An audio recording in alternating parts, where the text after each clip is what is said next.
So before you set your goals, I need you to do this. Today we're talking about a couple of quick steps, quick and easy steps. I say easy, but hey, everything ain't easy. But quick steps that will help you to prepare for setting your goals. The reason why this is important because if you watch my last video, there's something called National Quitters Day. It's the second Friday of every January. That is when people have said, you know what, I tried, I came into the year with all this energy and I quit. Well, right now we're sitting at a special point in the year. We're in February, but we've already gone through the whole month of January. And a lot of you were probably like, okay, I'm gonna see January through, but then the Super Bowl happened last week, okay? And then you probably said, okay, well, my sleep is kind of off. I had some food and drinks that I probably shouldn't have. And then you woke up and was like, okay, I'm gonna get back the next day and the next day and the next day. And before you know it, the goals that you had set at the beginning of the year, they kind of faded away. Then you said, you know what? I'm gonna get back on my grind after Valentine's Day. Okay. And guess what? Today is February 15th. Valentine's Day was yesterday. Let's get back on it. Okay. I think one thing that is most important for this whole process to work for you is that you have to have the mindset that you are going to see it through no matter what. You have to believe that whatever goal you've set for yourself or whatever goals you want to set for yourself, that you're going to see them through no matter what. You're not going to let something small or insignificant steer you away. It's easier said than done. I know, and I get it. But let's be a little intentional and let's do let's lay the groundwork, if you will, before we actually get into getting back to our goals or setting our goals for the first time. All right. So the first thing that we talk about in the Right Division book, if you don't have this already, click the link in my bio, click the link in the description, download a copy.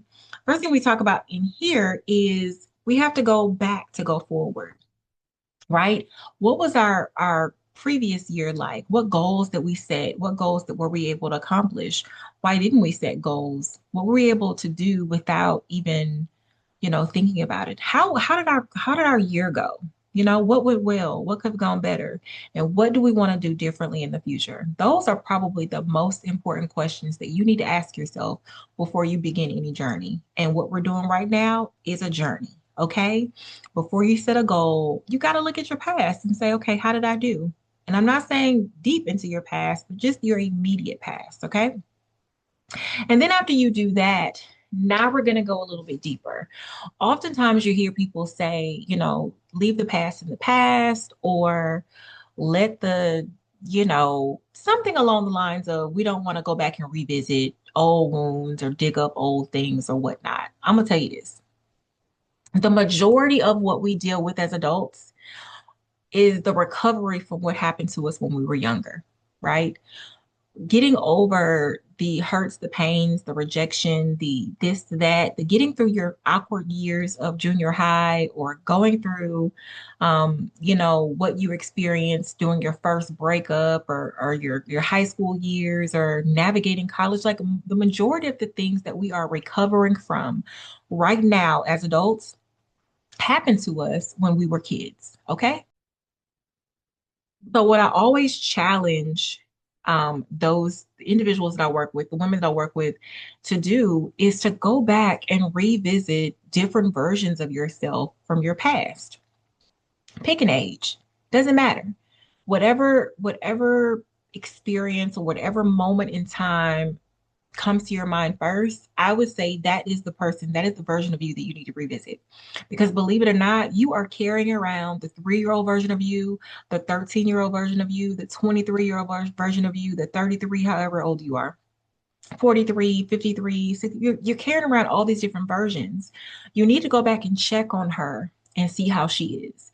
Because you might be trying to set goals for this year in 2026, but in order for you to accomplish those goals, you have to go back and check on the younger version of you, especially the version of you that tried and may have not done so well, failed at something, the version of you who needs a hug, who experienced rejection, who experienced loss and all the things. So it's very important that that is the first thing you do. So I encourage the women who work with me to first start out by saying, by writing a letter to your younger self. You get to pick the age, you get to decide how long you want the letter to be. but write to her, write to that version. I've written several letters at this point. I think I started with age 9. Like I think about school age. So I wrote to an elementary version of myself. And then I wrote to junior high version of myself. And then I wrote to a high school version of myself, and then a college. And then I found pictures of myself at those ages and kind of put it at the top, or like had it nearby so that I could recall like what was she experiencing during that time.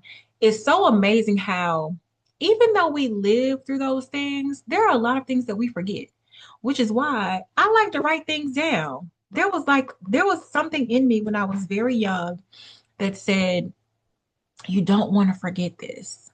Seriously, there was something in me that just, it was like a nudging in me that said, you don't want to forget this. So I found myself keeping journals from a very early age. I still have my journal from when I was 9 years old. I wasn't talking about nothing, okay? But I got it, right? It's cute. It's fun to look at. It's fun to see like what was going on during that time of my life. But my point is, if we want to go forward, we have to first go backwards, right?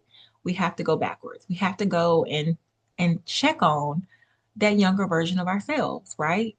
So take some time to write a letter to your younger self. The next thing I want you to do is write a letter to your future self. One day I will be 50. And a few years ago, I said, you know, I'm in my 40s now. I'm 44 as I record this. And I remember, I know it looked good. I'm just playing. But no, I was writing in my journal, or I was watching a YouTube video. I can't remember what I was doing, but I remember looking outward to 50. And it was a few years ago. And I remember thinking that I want to approach 50 differently than I did 30 and that I did 40. I feel like 30 just snuck up on me, and so did 40. I didn't have like a vision for my life. I kind of was just allowing my life to happen. Of course, I had like small things like career wise. I was thinking about this promotion or that promotion or whatever. And if you watched the previous video where I told you a lot about my journey, and if you haven't, I'll share the link below for you to watch it. But I kind of was just up to that point, up to my, before I turned 30, I was just kind of living. And I guess that's what you're supposed to do in your 20s. You're supposed to just live. But like I literally thought things were just going to happen when they were supposed to, right? I just call me delusional, but I was just like, yeah, it's just gonna work out. I was just like, I had this optimism that things were just gonna work out. And then the older I got, I realized things were not working out.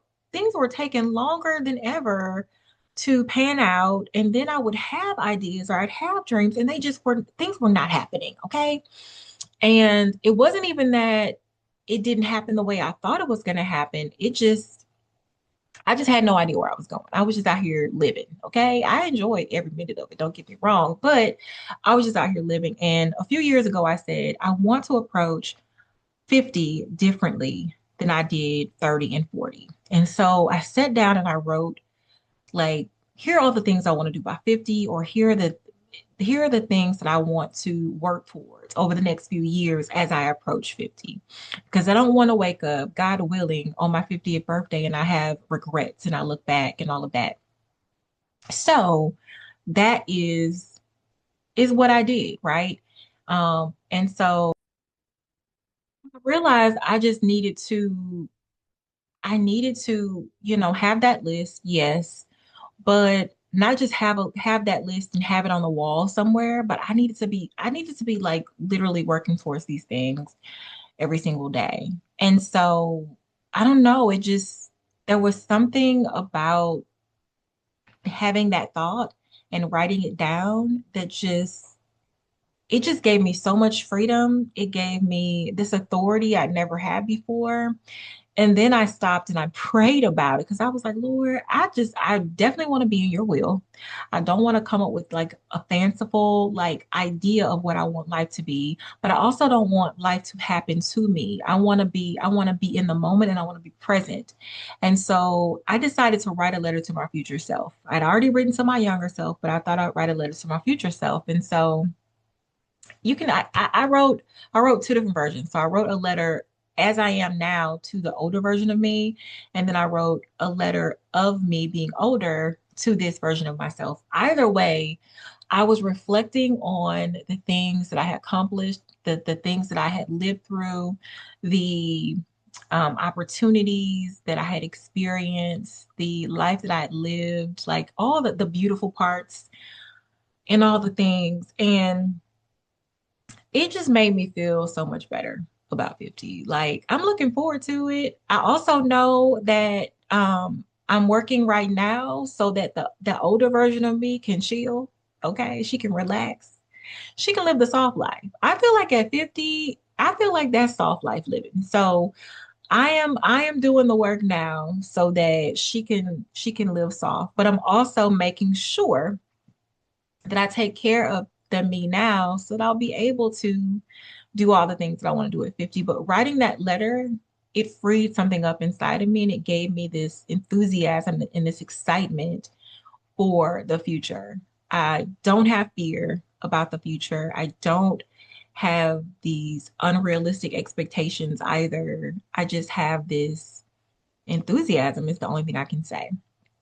And so the final thing that I tell women to do that work with me before they start setting their goals, I want them to do this. So we've already talked about just recapping the year prior, right? Talking about what went well, what could have gone better, and what we can do better in the future. We've written our letters to our younger selves, and we've written letters to our future selves. So the final thing is to write a letter to yourself in this very moment of who you are in this moment because we oftentimes are looking back, we're looking forward, but we're not right here in the moment, writing to who we are in this moment, like really sitting and like having a conversation. Like, I'm proud of you. Like, you know what?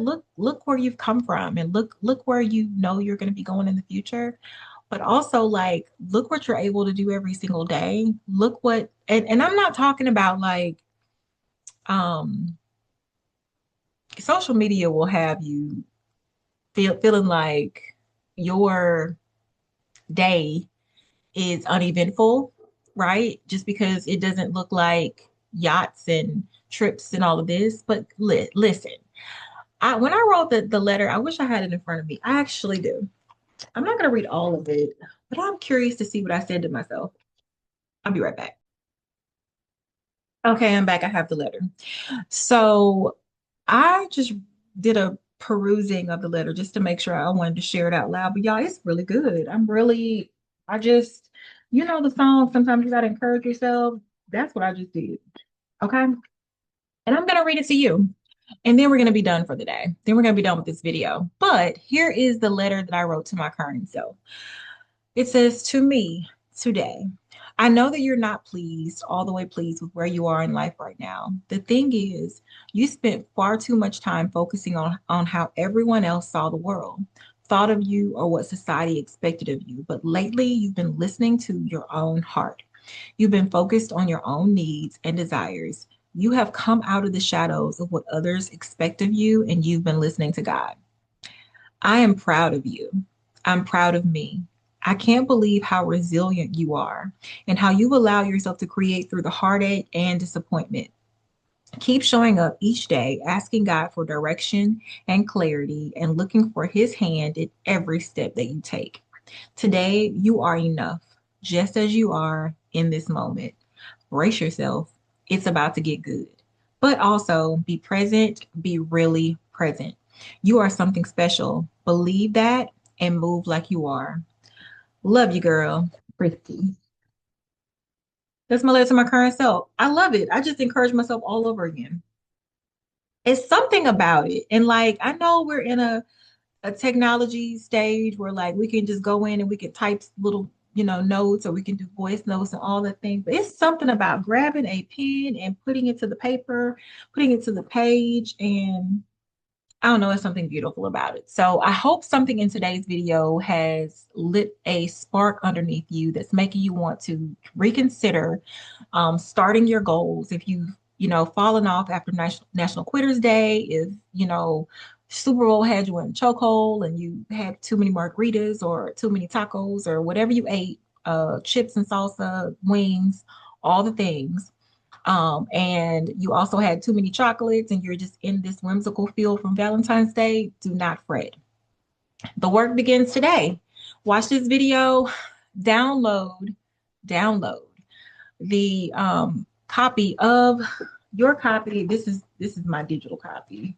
Look, I have two copies. I have digital copy that I put in the binder, and then I have the actual book. But download the Write the Vision book. The link is in the description.